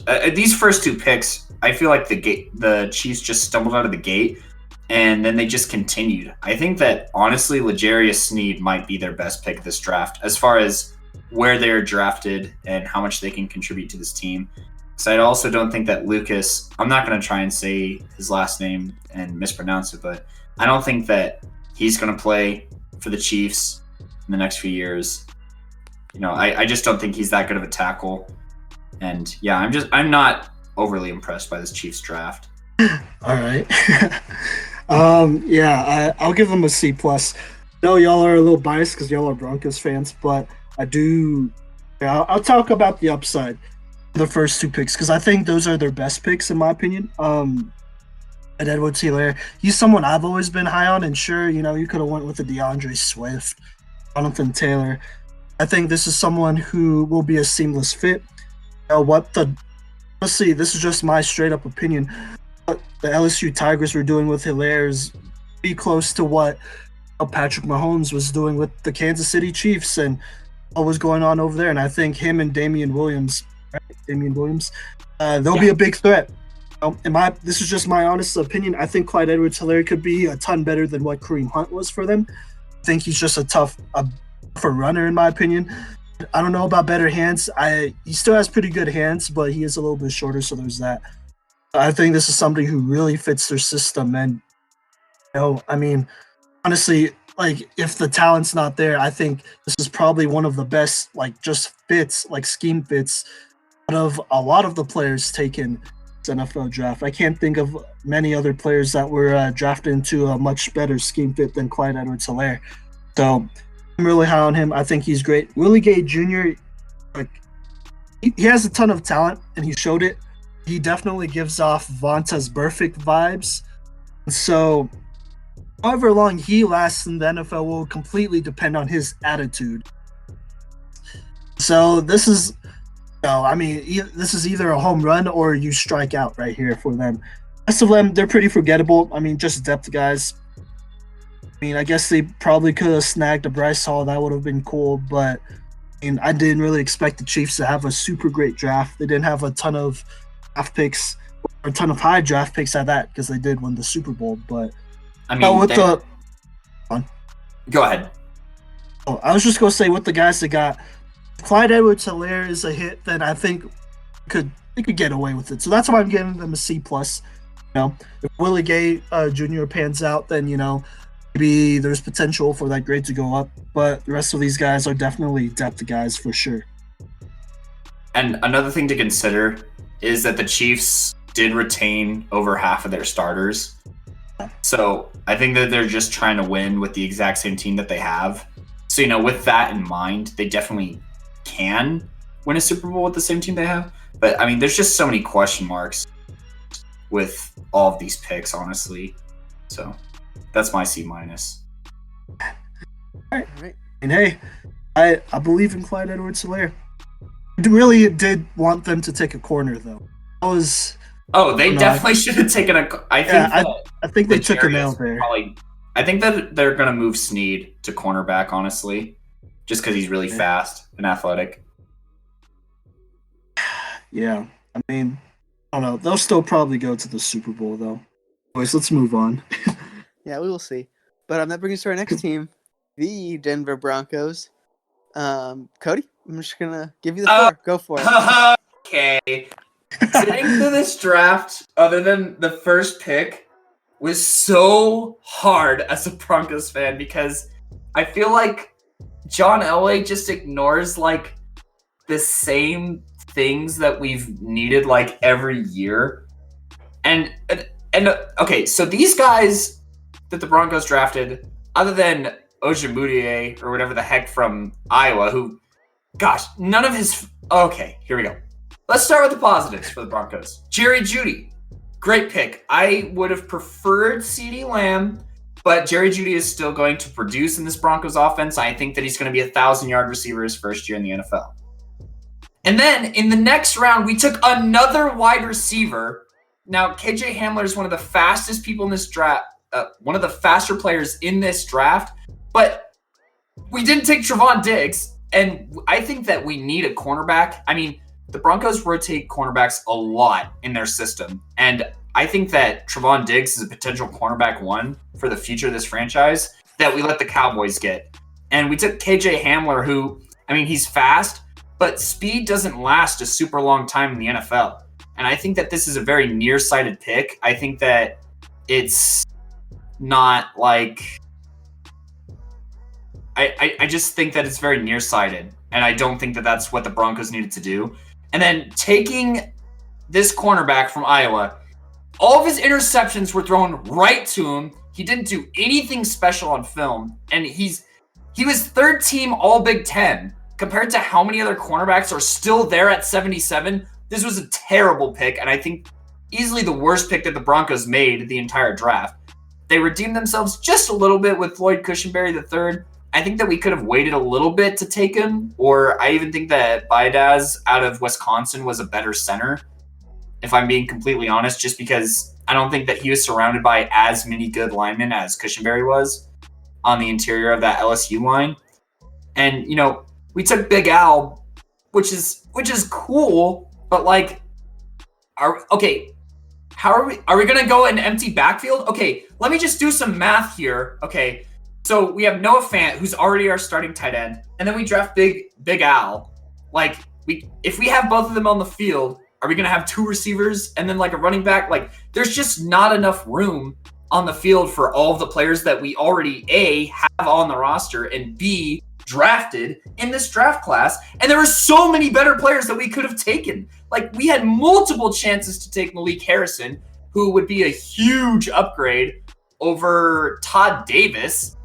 And I mean, there's linebackers that were better that we didn't take, and there were defensive backs that were better that we didn't take. And I feel like this is just one huge missed opportunity after another. And that's why the Broncos are going to get a C. I know I said a lot of bad things, but Jerry Jeudy means that you can't have a D. So, and Big Al is still going to be good. That's my thought on the Broncos. Go ahead, Jesse. I don't know. I'll give him a C plus. I do think they got some pieces that they can work with. I do know that they, obviously looking at this draft class, they're going for speed to compete with the Kansas City Chiefs and Tyreek Hill. And so now with the addition of Melvin Gordon in the backfield and this draft class of Jerry Jeudy, Big Al, KJ Hamler, and even in the 7th round they got receiver Tyree Cleveland out of Florida. I think all these guys are just track stars basically. And I think, we may have the fastest team in the AFC West now, but all in all, that's not going to win you a championship. Speed's not going to win you a championship or a Super Bowl in the NFL. So that's great that you got a bunch of receivers. I'll agree with Cody. I think that they drafted too many guys in the positions that we didn't need, and there are other needs on the field, which is why they get a C+ in my book. But I also like the drafted pick 3, McTelvin Agim, defensive tackle out of Arkansas. I think he can go in to that, go straight into the defensive line there, and really make a difference at tackle. So, all in all, I mean, you gave Drew Lock a ton of weapons. I know Simon texted me during the third day of the draft, right after they drafted Big Al, said if Drew Lock doesn't throw for 4,000 yards, something's wrong, and I agree with him. So just look for this offense to be a high flying offense. So that's what we got to look forward to. Yeah. I'm just gonna say my draft grade. I'm giving them a B-. Look, they're not good. Y'all aren't gonna compete, and I think everyone knows that. But y'all are gonna be really fun to watch. Jerry Jeudy is a great pickup. In my opinion, he's better than CeeDee Lamb. He's a lot more crisp. He went up against tougher competition on defense and still showed out week after week. So I think that's a great pickup. Him on the opposite side of Cortland Sutton, you can't guard both of them, so there's that. AJ Hamler, I know y'all aren't huge fans of him because of you could have got, but he is a real quality slot wide receiver who could honestly he'll tear up a lot of teams. If Jerry Jeudy and Cortland Sutton for some reason are, if they're being covered for some reason, then KJ Hamler is good for at least 100 receiving yards. I say that. And look, I like Ward Cushenberry. I agree that Tyler Midas might have been a little bit better, but you get a guy with championship blood in him and from LSU, and I think he's somebody that you could plug in there, and he'll probably be an upgrade over somebody. And Albert O. Hey, I was a big fan. I was a little surprised he dropped this far. I didn't know completely about his injury history, but I think he's somebody who already has that chemistry with Drew Lock. And I think, Albert O, this pick was more for y'all to have multiple looks on offense because Pat Shurmur, he is, in my opinion, a great offensive mind. But you don't want to be too one-sided. You want to run some 2 tight end looks, some spread looks, all of that stuff. And if I'm being honest, after this draft, the Broncos definitely have, in my opinion, the most talented offensive skill group in the AFC West, possibly even the AFC. So all of these picks, I know what John Elway was doing. All of these picks put all the pressure on Drew Lock because it's really hard to be like, look, hey man, Drew Lock doesn't do well, then the Broncos don't do well. You could probably put all the blame on Drew Lock. And I think John Elway sees it that way. Most of the rest of the NFL sees it that way. And this draft was basically, it was to help Drew Lock. At the same time, it was to, put some of the blame on Drew Lock in case y'all don't have a good season. I do agree y'all could have got better corners and at least drafted a middle linebacker at some point. But y'all didn't. And so those are still glaring holes in y'all's defense moving forward. Especially cornerback, I would say, because I'm not completely sure who y'all have there right now. I would also like to point out that we had multiple chances to pick Josh Jones, and because we didn't take him, Garrett Bowles is going to be our starting left tackle, which is still bad. Yeah, so there's that too. I didn't think y'all drafted as great as y'all could have either. I'd like to clarify, despite my rant, these players are still members of the Denver Broncos, and I am still their fan. And I hope that they do well and even exceed expectations, but as it stands right now, I am not thrilled. All right. Fair enough. You heard it here first. Cody is not thrilled to be a Broncos fan at this moment. But that can always change. I would be. But anyways, let's continue to move on. To our next team, the Las Vegas Raiders. Yes, the Las Vegas Raiders. Yeah, let's talk about them. I'm gonna give them straight up an F. I think they had a terrible draft. I mean, obviously you could say I have some bias, they did draft Henry Ruggs, but Henry Ruggs should not have been the first receiver off the board. He's definitely a good talent, and he's a top 15 talent, but I don't think he should be the first receiver taken off in this draft class. Then you get into picks, like they had 2 first-round picks, and they blew their second one with Damon Arnett. He's a guy you can get in the 3rd round probably, but they took him with the first-round pick. I don't think that's good. And then the rest of the guys is basically just Clemson guys. So we've seen this the last few years. I don't know why the Raiders just like to draft Clemson guys. But I guess they just want the Clemson team to be the Raiders team. So that's why I'm giving them an F. I don't think there's very many names on this board that really stand out to me. I mean, Brain Edwards, the receiver out of South Carolina, he is pretty good. To get him in the 3rd round, I think that might be a little bit of a steal. I think he probably could have gone a little higher. But yeah, I don't think that this draft is very appealing to me. I know I'm not a Raiders fan, but that is what I grade them an F. I'm gonna give them a little bit better of a grade. I'm gonna give them they're right in between like a D++ and a C-. Henry Ruggs, I mean, you said he wasn't the best wide receiver in this draft, but Henry Ruggs is a great pick, and I think that it's definitely going to match the Vegas atmosphere to have a speedster on the outside who's going to get a lot of big plays, and he's going to burn a lot of cornerbacks on just straight up go routes because he's just faster. And I think Bryan Edwards is also a great pick. He has quite the highlight reel. If you haven't seen him, you go ahead and look him up, but he has great hands, he has excellent body control, and he knows how to play big too. I think that he's going to get a lot of red zone touchdowns. And if you pair up, you're going to have Bryan Edwards, Henry Ruggs, and, if you put Hunter Renfrow in the slot, you have 3 guys that can score basically on any combination of routes when you're in the red zone. So those are all great picks. I will say that Damon Arnett was a very, very, very bad pick. I'd say he might be one of the biggest busts of this draft. I think, Jesse, you said he was the 13th ranked cornerback in this draft? I think 12th. Or 13th or 12th ranked cornerback in this draft, and he was the 3rd one off the board. So there are lots of better options. They definitely could have played that a little bit better. According to Pro Football Focus, his NFL comparison is Garyon Conley, who was also a bust. So, I would be excited for the defensive side of the ball for the Vegas Raiders. And, I think drafting all of these guys puts a lot of pressure on Derek Carr or Marcus Mariota to pan out. And, drafting 3 wide receivers in the first 81 picks is unorthodox. So D++ or C-. I know those aren't real things, but that's what they are.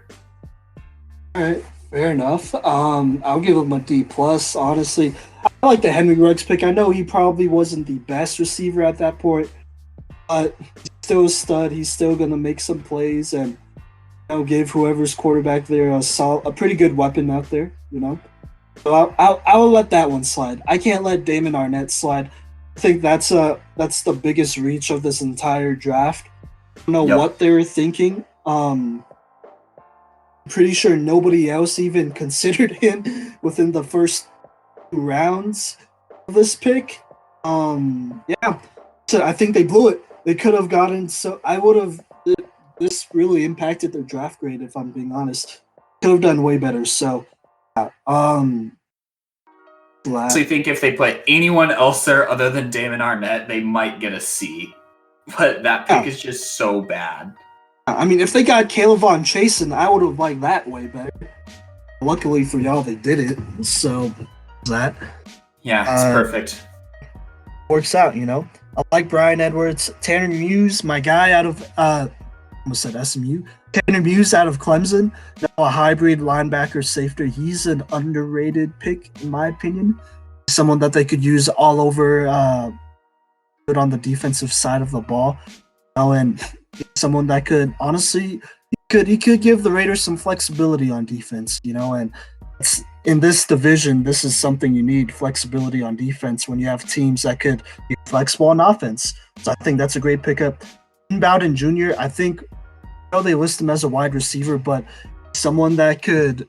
This is just a trend a lot of teams are going in after, the success that the Saints have found with Taysom Hill, but someone who could definitely be a gadget guy. At Kentucky, he was a gadget guy who could play receiver, running back, quarterback, all that stuff. And he's just a straight up athlete, and I think that's what John Gruden had in mind when he drafted him. And if that's the case, then maybe that's not terrible. But at the same time, you already have two quarterbacks there, in Marcus Mariota, Derek Carr. So I don't know if that's the greatest pickup right now without having an established guy. But yeah, I mean, plus they definitely could have done better.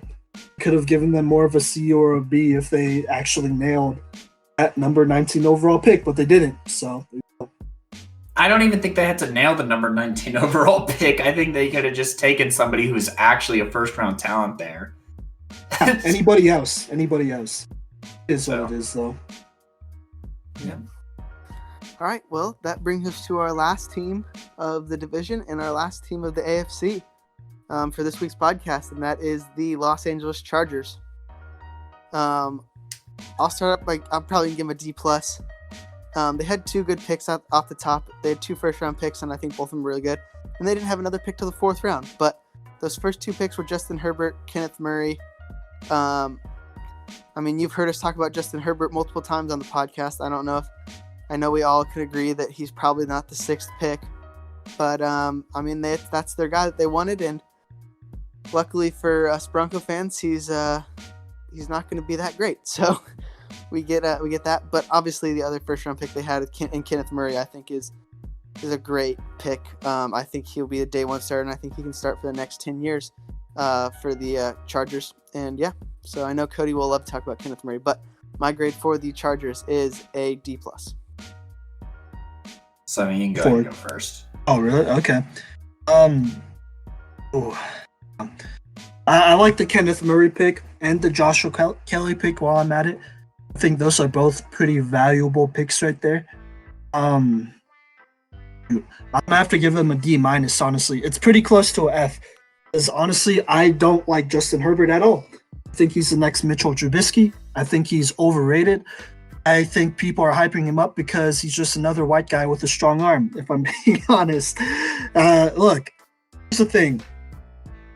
Everyone, except for ESPN for some reason, everyone else who has ever watched football and analyzed quarterbacks and college football and all that great stuff, all of them say the same thing about Justin Herbert, and it's a pretty big consensus.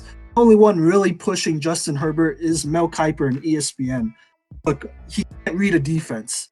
Ashton Davis made him pay multiple times over because Justin Herbert can't read a defense. He can't do a progression, honestly. He looks at the first guy, and you know what? If he's not there, he'll run around a little bit, and then he'll throw it up there to somebody. Might not be his guy, but it'll be somebody. And look, he's really not that good. His mechanics are all over the place. Can't read mentally. I really feel like he doesn't really push himself. He's not a great leader, honestly. People want to talk about he wanted to get better, so he stayed at Oregon another year. Dude, he's from Eugene, Oregon, so he's not really getting better. If you look at it that way, he's really just staying at home so he could be comfortable with the situation he's in. And to me, that's a huge red flag. He comes off as somebody who doesn't really look for a challenge, if I'm being honest. He comes off as somebody who's a little bit, had a lot of things given to him, to be honest with that. And he just happened to live in Eugene, Oregon. He just happened to have a great football program. He just happened to, walk into a quarterback spot. And I just don't think he's a good pickup. Look, if I'm wrong, I'm wrong. But I just don't think there's a lot of redeeming qualities there. And I think he's a bust straight up. There you go. I'm going to echo Simon's sentiment. I talked about Justin Herbert in the Cycles mock draft. Go ahead and give that a listen through again. And I said that the best thing that could go for Justin Herbert is getting drafted to a team that already has a quarterback where he doesn't have to start immediately. Now, the Chargers do have Tyrod Taylor, and if they're smart, they will not play Justin Herbert for a year, maybe two. And I also want to bring up how he stayed at Oregon a year, and he somehow got worse. he somehow got worse staying in college another year. And that's a huge red flag, another term that Simon used. And I honestly think that the only redeeming pick of this draft, and I mean, when I first looked at their draft, I think that Kenneth Murray is a good enough player where they might have, if they took anybody else with the 6th pick, might have got like a C-. But I mean, when you only have one good draft pick out of the 6 that you have, then that just doesn't make for a good look. I mean, Kenneth Murray, I honestly think that he's probably going to be as long as he doesn't get injured, he might be a top 5 linebacker in the NFL eventually. He can play sideline to sideline. He can play man coverage. He can blitz. He can play zone coverage. I think that he's a good leader to have on the Chargers side of the ball, because even though, Joey Bosa is like an explosive player, he doesn't really come off to me as a leader. But I think Kenneth Murray absolutely can be for this Chargers team. But I just think that Justin Herbert is a really bad pick, especially with the moves that they made in the offseason. I think that taking a tackle here was definitely the move that they should have made. And it would have shaken up the whole draft a lot. But I think taking a guy like Mekhi Becton here would have been a good pick. Jedrick Wills. I mean, gosh, Justin Herbert isn't a top 6 talent. He's not a top 10 talent. He's not a top 32 talent in this draft. I really don't think so. And, I think that the drop off from Tua to Justin Herbert is steep. And yeah, I think that the Chargers are going to end up regretting this pick for a really long time. And this whole draft, honestly, I mean, shit. Oh my gosh. I don't even know if I like the Joshua Kelly pick, if I'm being completely honest. I don't think that he gets any snaps in any other backfields. I think that the only reason that he gets snaps in this backfield is just because it's really shallow now with only Austin Eckler there. And I don't like the Gilman pick. I don't like the Reed pick.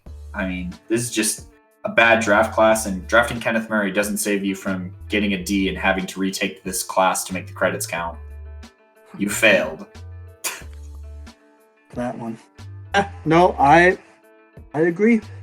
No, I don't know, man. You could definitely see a scenario, because it's the Chargers. You could see a scenario where the ownership would potentially put some pressure on the coaching staff to put Herbert in there sooner than later to give the fans something to root for. I think that's a pretty realistic scenario. Yeah, as is nobody really goes to the games anyways. So, whatever. I could see the coaching staff really not wanting to do that, because I think Anthony Lynn is a solid guy. But you got to do what your boss is saying. Like, I just don't think this is a great pick. If anything, they should have traded down from this pick, and it would have been better. But I think Anthony Lynn will be a great coach somewhere else after Justin Herbert gets him fired this year. I agree. Anthony Lynn's a good coach. It's just unfortunate he has to coach for the Chargers organization, I feel. I honestly think if Anthony Lynn was the coach of the Jaguars, they probably would have been to the playoffs every year since they were in the AFC Championship. But that's a discussion for another day. Yeah. Do you have anything else to add on Justin Herbert, Jesse?